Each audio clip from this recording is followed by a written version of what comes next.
Welcome back to Talk of the Town, and yes, we're still here for Danish Wakeel's fashion show, part of London Fashion Week. It is Egyptian Harem, and we have some glamorous people that I'm walking towards right now. Hello ladies, how are you? Hi, good evening.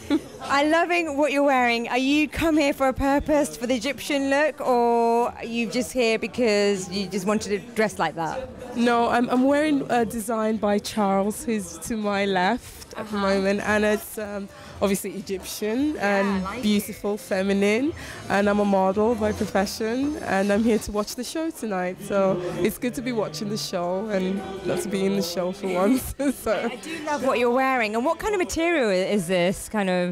It's a kind of chiffon, and and it's I think you should ask Charles a bit more because it's one of his designs, so he can elaborate further. What's your name? I'm not a model, I'm a makeup artist. Yeah, so I done this makeup. Yeah. Nice. So yeah, I'm here, friend of Danish, so I'm looking forward to the show.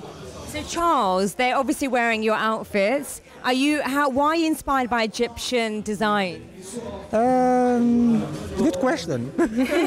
Egypt needs fashion right now. Cleopatra is coming very soon, so it's my style right now. I love all the Arab look, Moroccan, Egyptian. It's my thing. And where can you get your outfits from? From London? Are you based around the world? Yeah, around the world, and a lot of different shops, some Bart, Martinique, Marbella, so many shops I will not remember.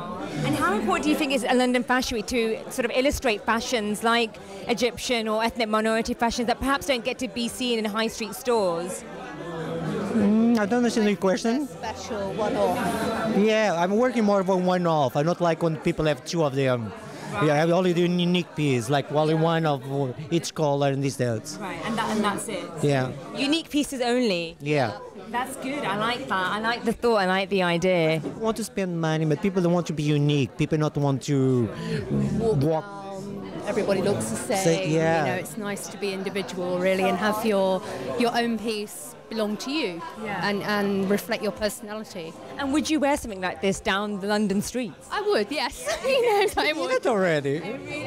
We go to the pub, you go like that. Yeah, I go to the pub like this, you know. I do like it. It's very elegant. Thank you. It's very Elizabeth Taylor, no? Yeah. She looks. That's the theme. Well, I try. I like the looks, ladies and gentlemen. Thank you so much for joining us. Enjoy the rest of the evening. I have with me model, he's also a director and a designer.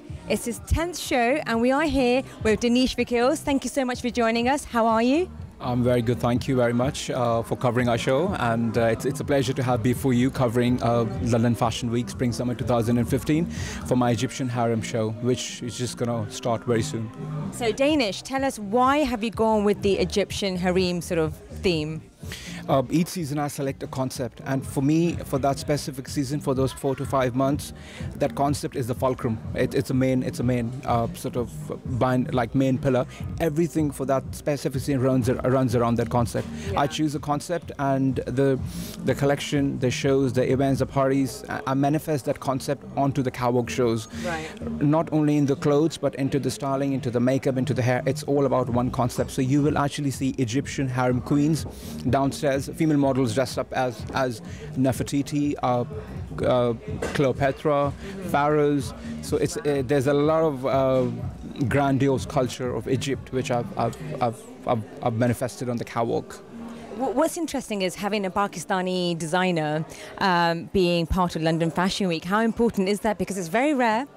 It's very rare, but you have been doing quite a few shows now. You said this, you've been going since 2010. Yeah. Has the market changed? Is it changing? Are we seeing more sort of people going into this sort of business? Yes, definitely. London is one of the most metropolitan cities of the world. You find people from all walks of life in London. As a Pakistani, I take a lot of pride to be showcasing and representing my country on such a global platform. Yeah. And yes, it is a rarity, but I encourage a lot of artists and musicians to come out there and, sort of present a different image of Pakistan on a global level. Pakistan is we produce a lot of artists, a lot of designers, a lot of creativity, a lot of fashion. So yes, it's for me, it's a lot of pride that I represent Pakistan on a global level. And apart from that, I spent all my formative years in London, so I'm a British Pakistani. For that respect, I've got a lot of contacts in London in fashion, which I made throughout the voyage, and they all really helped me up into the development of a fashion career. I truly feel blessed because my designing career sort of kind of went juxtaposed. My designing and modeling career were juxtaposed to each other at the same time. And so they happen simultaneously, basically. Yes, they all happen simultaneously. And while I was at London College of Fashion, I was modeling extensively all over UK and Dubai and all. And when I started my brand and had my first show in 2010, all my contacts sort of supported me. So that obviously is the plus point, being a model and turning to a designer. So Danish, so what's your brand about? What makes you stand out? What is it that your concept's doing? It's obviously a clothing brand. It's a high fashion, high-end couture pieces, clothing brand. But Danish Wakeel, more than a brand, is an image. It's the way you present yourself. It's the way you sort of go out in the society, and it's all about the cafe society of London, the lipstick brigade, the cocktail chatters, and so on and so forth. Yes, because I work so hard for my clothes. Each and every outfit you would see on the ramp very soon, the minutiae of the craft, it's absolutely impeccable. I think any gem you would find in the atelier sort of, I've incorporated all of that into my collection. It's a homage to the ancient Egyptian pyramids, the lost treasures, and the kings and the queens of Egypt. Yeah. That sounds very exciting. And what are you wearing? By interest, what are you wearing? Tell us. I am actually wearing my own brand today. From head to toe. I'm dressed in my own brand. But at the same time, I must confess that I do wear other brands as well. And because it's all about putting things together, and juxtaposing them and amalgamating different sort of pieces together and having that image. So yeah. What about the hat on your head? The hat is actually it's Egyptian. But it's a military hat I designed. But you would see a lot of Egyptian influences. So for me, it's not about. I don't go into the traditions. So I go back to the tradition and pick and try and find nuances from that and amalgamate them with something quite Western and sort of get it out there. My brand is a very Western London-based brand, and Where can we find you? You can find me everywhere and anywhere. Anywhere in London. Anywhere and everywhere in London, but my it's online at the moment. Sure. But I'm going very very soon into the full-fledged production. Right. After this show, end of the year, early next year is my production going to start, and high streets are going to hit with Danish Wakeel. Cool, I'm very excited. All exciting times for you then. All the best of luck with the show this evening, and can't wait to see the models on the ramp. Thank you so much, and thank you B4U for covering Danish Wakeel's London Fashion Week show.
So the show has come to an end. Danish Wakeel has done a fabulous job, as you can see.